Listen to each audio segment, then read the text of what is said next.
हरिओम, ओम आनंद ma'am, Om Shanti ma'am, ओम ज्ञान ma'am.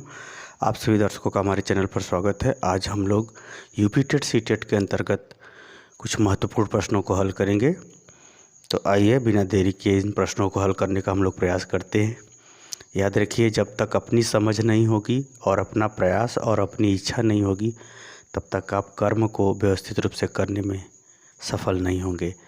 अतः अपनी इच्छा से, आत्मबल से अपने आप को तैयार कीजिए ताकि भविष्य में चुनौतियों का सामना करके सफलता तक पहुंच जाइए। आइए हम लोग इसमें 5 महत्वपूर्ण प्रश्नों को देखते हैं। पहला है, अधिगम को प्रभावित करने वाला पर्यावरणीय कारण। पर्यावरणीय कारण पूछा है यानी अधिगमकर्ता के आसपास की परिस्थितियां की कारण प्रभावित करने वाले कारकों में पूछा। रवैया अगर हम बात करें तो व्यक्तिगत रवैया होती है, मतलब आप क्या चाहते हो, आप क्या व्यवहार प्रदर्शित कर रहे हो व्यक्तिगत रूप से। प्रेरणा क्या होती है, दूसरे से मिलती है। प्रेरणा क्या होती है, दूसरे से। जब वो व्यक्ति उस चीज़ को अपने आप में धारण कर लेता है तो स्वप्रेरित भी होता है। जैसे आप कोई पढ़ रहे हो, आपको बार बार वो चीज़ समझ में आ रही है तो आप पढ़ने में आपका जोश बढ़ता जाएगा, आपका मन लगता जाएगा, तो आप स्वयं से भी पढ़ने लगोगे। उस तरह से व्यक्तित्व का लक्षण जो है पर्यावरणीय कारण नहीं है, व्यक्तिगत कारण है। विद्यालय इसका सही उत्तर होगा, क्योंकि पर्यावरणीय कारण में विद्यालय जो है हमारे आसपास की परिस्थितियाँ, विद्यार्थियों के संदर्भ में, शिक्षकों के संदर्भ में, और वहाँ का जो डेकोरेशन होगा या फिर वहाँ का जो व्यवस्था होगा उसकी वह परिस्थितियाँ। तो इस प्रश्न के अंतर्गत अधिगम को प्रभावित करने वाले पर्यावरणीय कारणों में सबसे व्यवस्थित जो ऑप्शन है वो है विद्यालय। इसलिए एक का घ सही होगा। एक का क्या सही होगा, घ। दूसरा अगर हम देखें तो राष्ट्रीय शिक्षा नीति 2020 में सिफारिश की गई है बहुभाषावाद, एक भाषावाद, पाठ्यक्रम मानकीकृत का तात्पर्य होता है कि ऐसे पाठ को जो है एक निश्चित आधार सिद्धांत पर जो है कसौटी के रूप में या पैमाना निर्मित करके बनाने की बात है।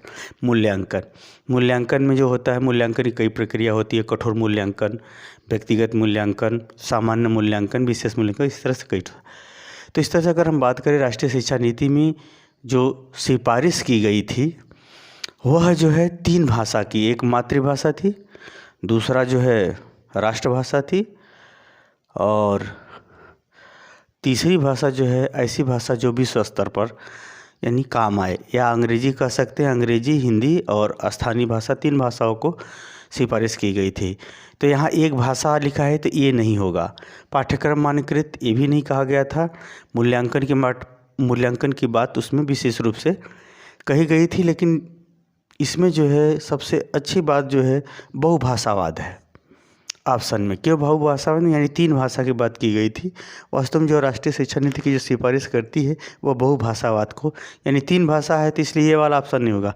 पाठ्यक्रम मानकीकृत ये भी नहीं। हर जगह का जो पाठ्यक्रम मानकीकृत के अंतर्गत उसमें जो है एक उदारीकृत प्रक्रिया अपनाई गई थी, कठोर प्रक्रिया नहीं अपनाई गई थी। मूल्यांकन में भी उदारीकृत ही प्रक्रिया अपनाई गई थी, इसलिए जो है दूसरे वाले क्वेश्चन का पहला वाला ऑप्शन सही होगा, बहुभाषावाद, ये वाला ऑप्शन ज़्यादा सही। अगला है तीसरा है, समावेशी शिक्षा के लिए क्या आवश्यक है। समावेशी शिक्षा के लिए लचीला शिक्षा शास्त्र, अनम्य मानसिकता, मतलब एकदम कठोरता का पालन करते हुए बच्चों को पढ़ाया जाए। अनम्य इमारत का यहाँ अगर तात्पर्य निकाला जाए तो व्यक्तित्व निर्माण में जो है किसी प्रकार का कोताही न बरता जाए, यानी उसके संग उदारता न हो, तो ये वाला भी नहीं होगा, ये वाला भी नहीं। मानकीकृत पाठ्यक्रम, यानी पाठ्यक्रम का निर्माण स्टैंडर्ड रूप में किया जाए, इसके लिए जो है ये जो है उच्च शिक्षा के संदर्भ में हो सकता है, लेकिन प्रारंभिक या माध्यमिक शिक्षा स्तर पे नहीं था, तो ये भी पूरी तरह से सही नहीं होगा तीनों ऑप्शन। और होगा इसमें सही क वाला, लचीला शिक्षा शास्त्र का तात्पर्य होता है कि जैसा अधिगम करता हो, अगर वो प्रतिभाशाली है, सामान्य है, मंद बुद्धि वाला है, या फिर कि और योग्यता क्षमता वाला है, तो उसके अनुसार हमको शिक्षण गतिविधियों को परिवर्तित करके पढ़ाना चाहिए। तो इसलिए तीसरे का क वाला सही होगा। आगे चलते हैं। चौथा, किसके सिद्धांत में भाषा बच्चों के संज्ञानात्मक विकास का प्रमुख आधार होता है। यहाँ विकास है यानी भाषा के आधार पर उसके संज्ञानात्मक विकास होता है। इसलिए अब जैसे जीन पियाजे ने, अगर जीन पियाजे का संज्ञानात्मक विकास सिद्धांत है लेकिन भाषा के आधार पर नहीं, इसलिए जीन पियाजे तो नहीं होगा। गार्डनर नहीं, गार्डनर भी नहीं है। कोहलबर्ग सूज का सिद्धांत नहीं। ये है लेव वाइगोत्स्की ने दिया। लेव वाइगोत्स्की ने बताया था कि बच्चों में जितना ही भाषा का अच्छा विकास होता है उतना ही उनके संज्ञानात्मक विकास को बढ़ावा मिलता है। तो लेव वाइगोत्स्की है चौथा का। पांचवा चलते हैं। सीखने का स्व मूल्यांकन व समझ की जांच ज्ञान के रूप में किया जा सकता है विस्मरण के आधार पर। यानी जो कुछ आप भूल गए हैं तो भूलने की बात अगर हो गई तो ज्ञान की बातें नहीं होगी, इसलिए यह वाला ऑप्शन नहीं होगा। अनुकृति यानी कोई चीज़ सीखे हैं उसके आधार पर अगर आप कार्य करते हैं उससे आपके ज्ञान का मूल्यांकन किया जा सकता है। ऐसा नहीं कि हर ज्ञान को कार्य में प्रदर्शित किया जा सके, ऐसा भी नहीं हो सकता, इसलिए भी नहीं।